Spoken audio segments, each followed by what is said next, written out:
Alright, ladies and gents, we are back with Tim Lang for the interview.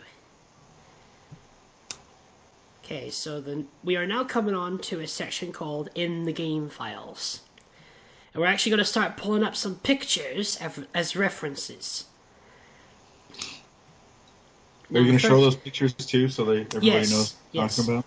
I'm going to show them. I'm going to show them after I've read out the question, because it's kind of taking up the screen. Right. Okay, first question.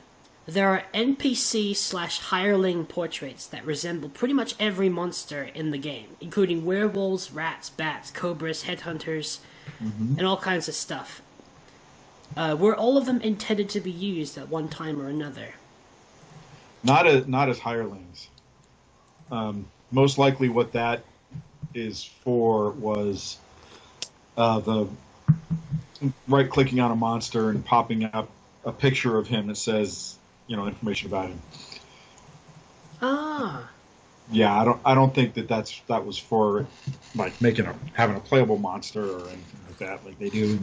How cool would that have been? Anyway, huh? How cool would that have been, even though it would have been against the budget? It would have been cool, super cool.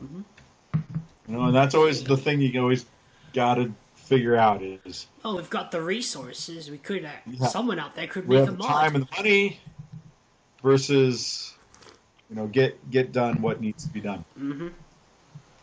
Gotta stick to the deadlines. No feature creep. Exactly right. All right. Next question.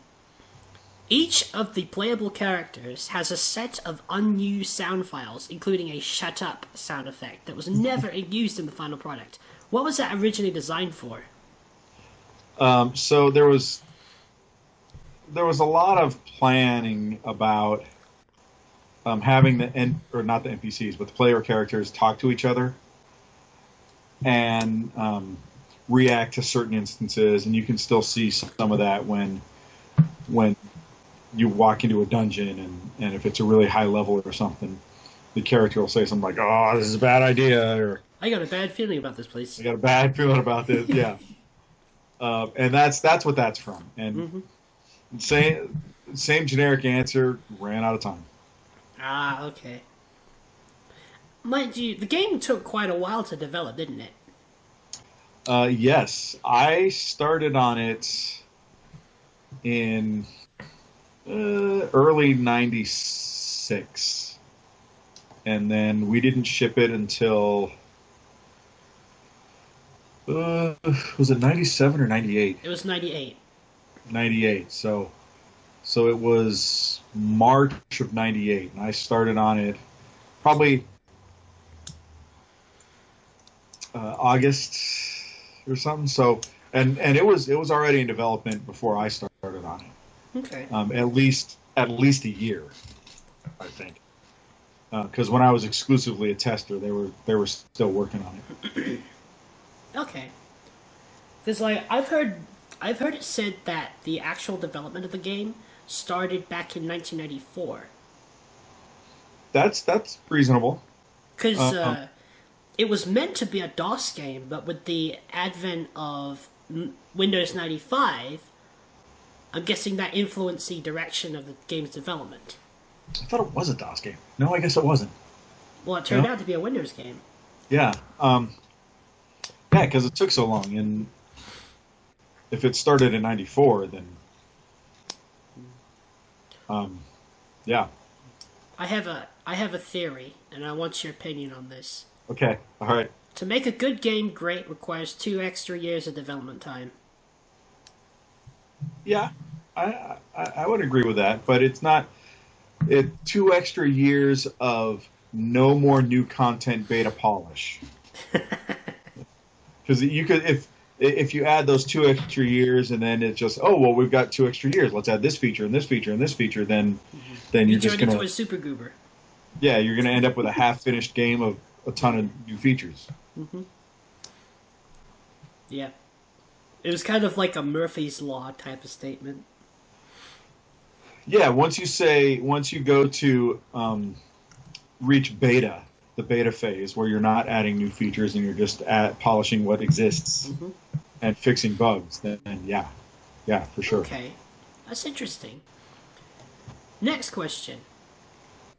There are actual walk sounds for the monsters that were never implemented. I have a theory as to why that is. Is it because the sheer number of monsters would cause the footsteps to overwhelm the player's sound? Exactly right. Aha! I don't even remember us testing it with monster footsteps. They're still in the game. But there's like 50 monsters anytime you fight anything. So. Oh yeah, especially if you go to Castle Darkmoor. Yeah. All right. Next question. When you walk into the bank, you're greeted with a teller, and to the right there's a board listing words and prices in some strange alphabet. I actually think it's written in Greek. Were you aware of this? I probably never noticed. Was it stock footage? No. See, now, why didn't you have a screenshot of this one? I do, actually. Do you? I Well, think... send it over. Okay, no. What happened was, I had a screenshot of it, but I forgot to put it in the folder. Ah. But yeah, it's when you walk into the bank and you walk in. I swear that's Greek. The letters look like Greek letters. Well, let's see. Let's see if there's a... Yeah, you know how we can confirm this? Get someone who's Greek to tell us. I just did a Google search. I don't Okay. see anything.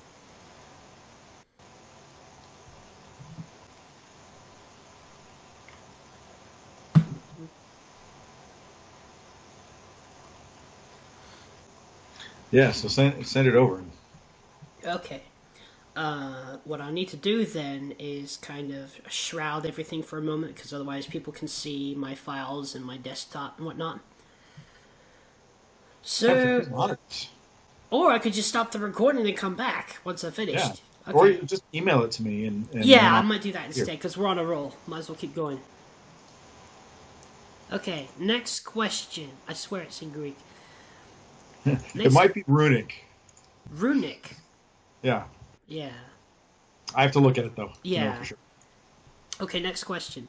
Uh-huh. From my own experience, the oozes and water elementals in the game do anywhere from 0 to 2 points of damage with their ranged attacks. I know for a fact that the damage output is bugged, but do you have an explanation as to why their ranged attacks are so weak? No. No, okay. That's that question. But, like, the oozes, what they do is they launch toxic clouds, right? And poison sprays. I know how much damage they deal. They should deal. The amount they deal, just... No, why are my characters not dying and screaming in pain right now? It's like... just a bad smell. It's probably just an oversight. Yeah. I mean, they should be more powerful than they are, but yeah. Okay, next question. We're actually coming to a new category here, called Screamies. And this is where the screenshots come in. And I've put a note here. It says, there are a small number of pre-release screenshots taken from the game, as well as an actual beta trailer for the game itself. There are some questions. These raise some questions about the game's past, and how it could have turned out differently from the final product, had the studio decided to stick with its original plans. Right. First up, the beta trailer. Now, I'm actually going to open this on another... I don't know if I can actually get it to display without changing a bunch of stuff, so you're going to have to open the link that's in the document and just go with me here. Yeah, I'm looking at it. Okay. I will put a link to the video in the description below for anybody who's interested. Okay. First question. I noticed after watching the beta trailer for Might and Magic 6 that at one point a peasant gets killed by a projectile that wasn't launched by the player. This is the only time I've ever seen a monster or a creature take damage from something other than the player. This never happened in the final release. Why is that? Okay, so the trailer was mocked up game footage. It wasn't even actual playable game stuff. They created, the artist, when I say they, I mean the artist, created the game trailer probably using 3D Studio Max. Interesting. So a lot of stuff in the trailer happens that's not in the game, including monster versus monster combat. You know, I mean, obviously we didn't get to see the characters running around and jumping into a well, or escaping dragons and all that. I'm talking like the beta trailer where you see the character portraits. Let me watch that again real fast. Yeah. Because I think you mean the actual trailer for the final release. What I'm referring to is the beta. Because you worked on it, remember? Yeah, so there's those are the old portraits. Yeah. And you should see at some point there's a peasant that gets killed by a fireball. But it wasn't launched by the player.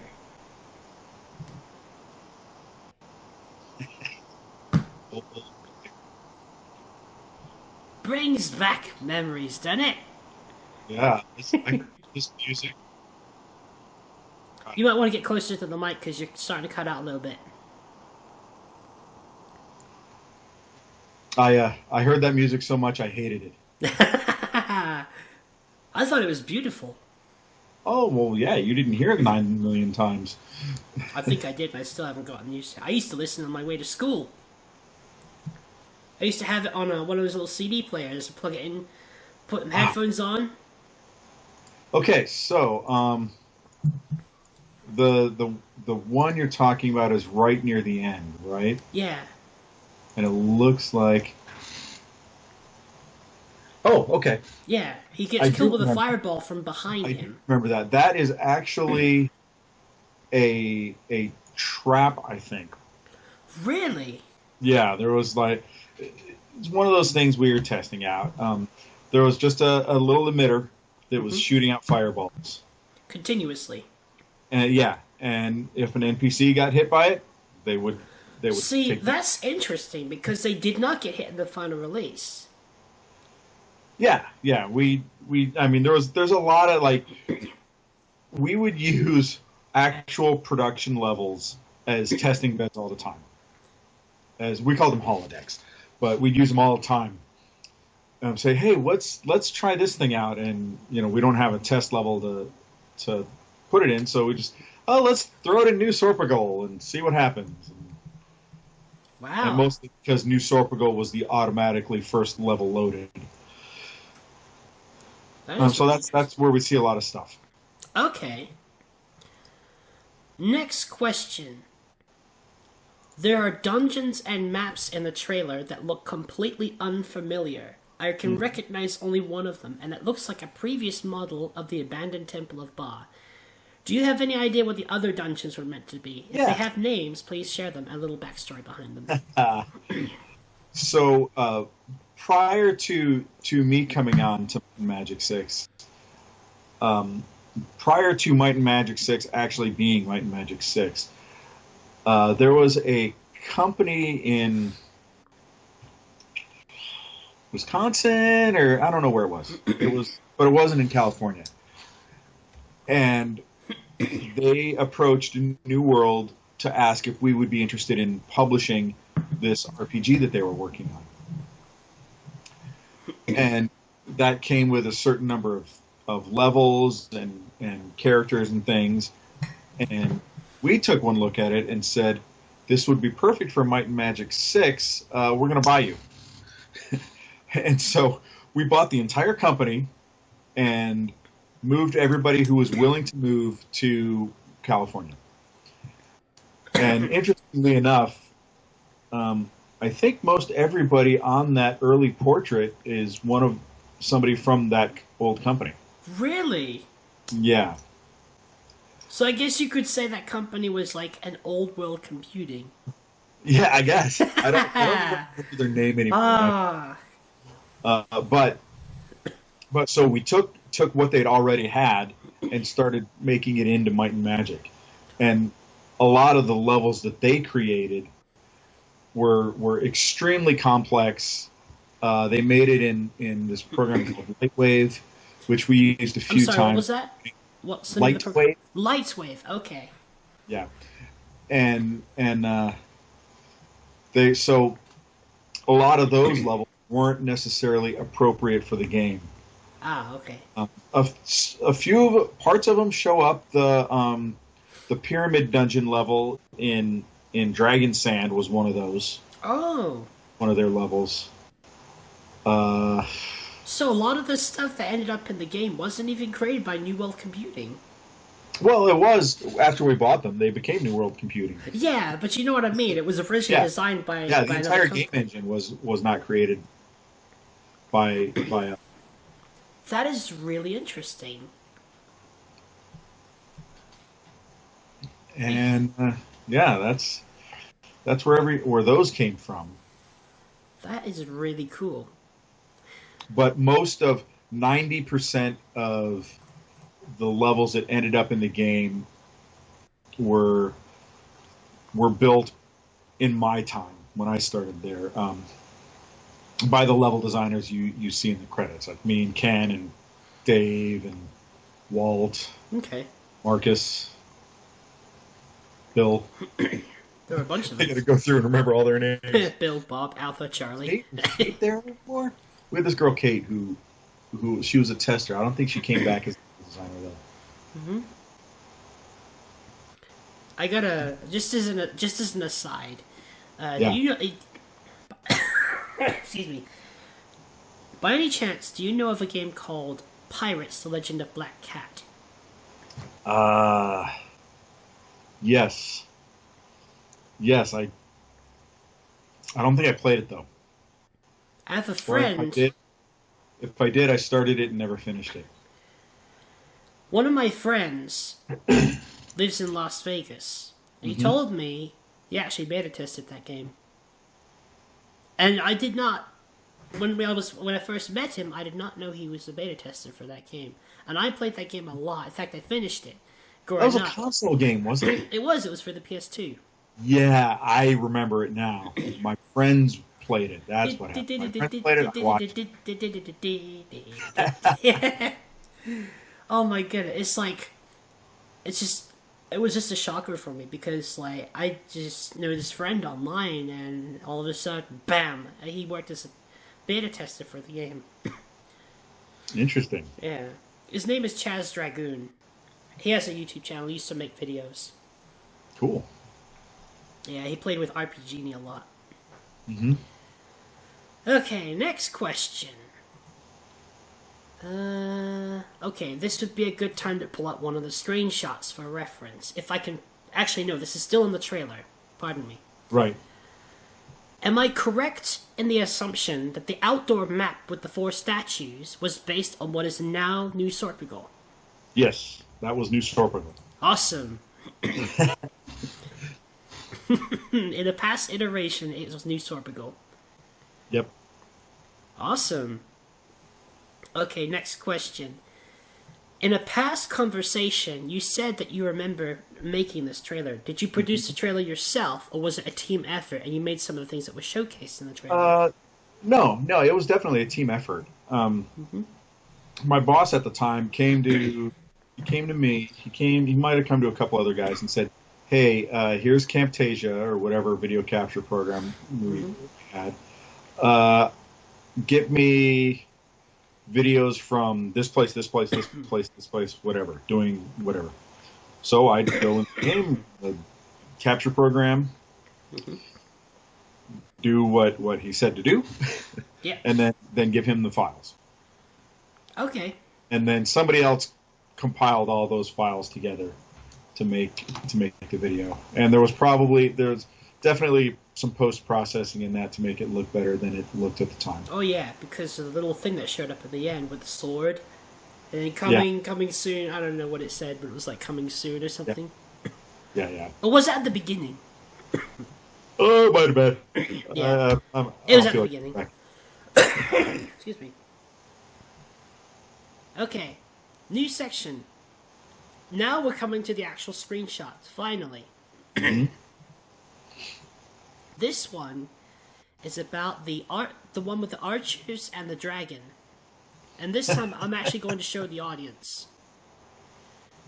Okay. And I'm just going to pull it up here so people can see it. And there we go. Okay, so in this screenshot, I have a bunch of questions for it.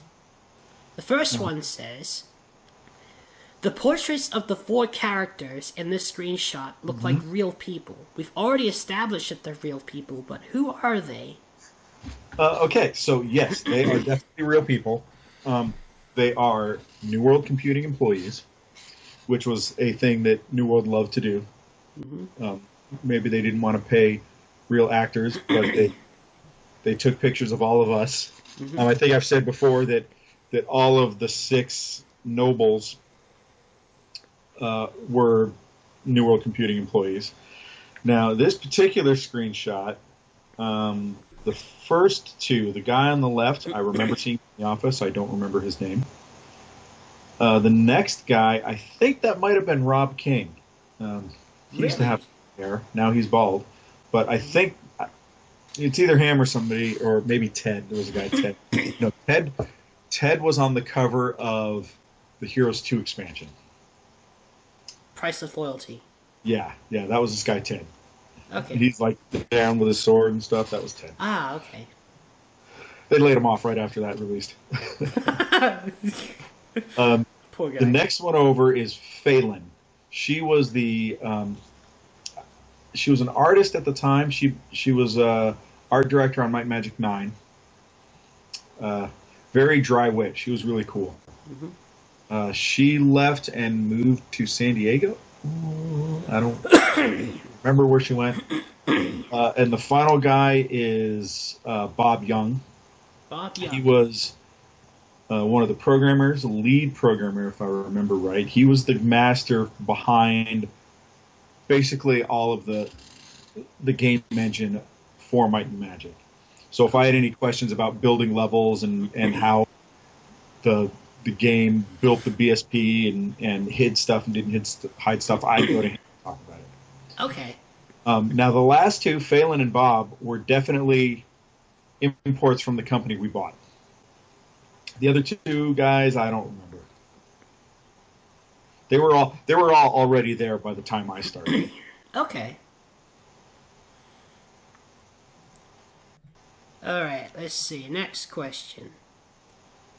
You're credited as one of the main level designers, but did you make anything in this particular screenshot? Yeah. I made those 2 houses. These 2 right here. Yeah, the 2 on the left. Oh, yeah? I don't remember if I made that castle. That might have been Ken. Interesting. Well, it might have been Walt, too. Now, I don't know if you've noticed, speaking of, but the mini-map in this screen yes. does not match the level. Yes, it's like an interior dungeon. That's because the mini-map it wasn't working yet. It hadn't been implemented properly. Yeah, and so that was faked. Same thing with that dragon. That dragon is 100% fake. Really? Yeah, that's Photoshop. That's new. That's shocking to me because I thought it was already programmed as an AI in the game. Not at this point. I was like, where did he? Oh, the archers real, or were they put in as well? The peasants are real. Everything else in the screenshot of the gameplay is real. Okay, so the archers standing here are real. Yes. Okay. Did they have different colored skins before the final? At this point in time? Yeah, we probably reskinned them. Okay. All right. Next question. Based on the hit points of each of the characters, I suspect that damage in the form of numbers wasn't really implemented yet, and that the HP bars were static. Were they functional yet? If not, were they put there to showcase the UI? That's a good question. And I think hit points were functioning at this time. Okay. That I'm pretty sure that hit points worked from So day one when I started on the project. okay, so someone's done a number on Bob. Yes, Bob's about to die if he's not dead. This is before reaction and effect images for the characters. Did So they come with voices? these guys had voices, yeah. Really? Yeah. Oh, that is very curious, because I thought, when I went back to the beta trailer, I thought, like, when an explosion went off in your face, I thought I heard someone wince. Oh, that might have. There might have been some reactions, but conditions like unconscious and dead and sick and disease and all that, I don't think were in yet. That is interesting, actually. I wondered what they would have sounded like. I do have to... I wonder... This frame looks fairly final. I wonder, though, if it's possible to actually retrieve the old sound set of the character portraits, like when they took damage, or if it's in the game file somewhere. It might be. I'm not sure. Because there is an old set. Chances are, if we would have been able to, we would have taken them out just to make sure that it fit on the CD. I have one question that's not on this interview that I have to ask. Were the voices of these guys, were they their actual voices, or were they just like a filler set? I don't know. I don't remember for sure. They might have been. But I think there was only 2 temporary voice sets, like a male and a female. Oh yes, I know exactly what you mean. Those are in the game files. I know exactly what you're talking about. Because you can still find them. Okay. Mm-hmm. So that answers that question then. Let's see. Next. Was the dead archer in the screenshot already dead when she... Well, I think you already answered this one. When she was placed? Or did the dragon actually... No. No, she wasn't placed dead. Whoever was playing the game in this screenshot probably killed her with an arrow. Really? Okay, so arrows were working in this game. Well, it was the player killing the peasant. Yeah, I know. Yeah. That's interesting. So they basically controlled this party. Yeah, whoever controlled the party. Okay. Might have been me, might have been Walt, might have been... It would have been one of us level designers, though. It's funny, this almost reminds me of Meridian 59. Huh. Because... right about the same time. Okay. Alright, next question. We were definitely not influenced by Meridian 59. Oh, no. The game's still running, by the way. That's crazy. Yeah, and the same people who started it are still running the servers. That's outstanding. Uh-huh. And there are people now, I think more players are starting to come to it because of videos on YouTube. That is awesome. I think they bought it from Trip after 3DO shut down. Possibly. I thought I remembered hearing something like that. Like the original developers bought it out to keep it going. I tried to play it when I was a little kid, but I didn't have internet and I didn't know what an email address was. I just put my real name. Like back when you knew all this stuff, I was a little kid. I was a wee little 5-year-old trying to figure out. Let's not make me feel so old. Okay. We'll do that on your next birthday. Okay. So, final question for Screenshot 1. What year would you say the screenshot was taken based off his appearance? I would say maybe late 96, early 97. I thought so. It was something around there. It couldn't have been 1998. Yeah, we would have been. I mean, if we shipped in March of '98, because I remember doing a all nighter on Easter. Mm-hmm. The Easter Fun Day. Yes. Oh God, that was crazy. They bought it. That was when McDonald's had been doing this 39-cent cheeseburger offer. And so they bought us lunch that day, and they bought us 40 cheeseburgers. 40. They just said, "Here's $20. Go get as many cheeseburgers as that $20 will hold." There you go. I'm like, And that was for dinner. For lunch, we had gotten KFC. And so I remember sitting at dinner in the lunchroom, and there was a tub of KFC gravy, and I was eating my cheeseburger, and you were dipping it in the gravy? no, I wasn't until Mark dared me to. Mark was the general manager and one of the programmers, and Okay. I can't remember what happened, but he was like, "I dare you to dip," and I'm like, "All right." Dude, I would have done like. It was actually very good, very good. Yes. I highly recommend it. Crossover. All right. This is the end of the first screenshot. Now moving on to number 2.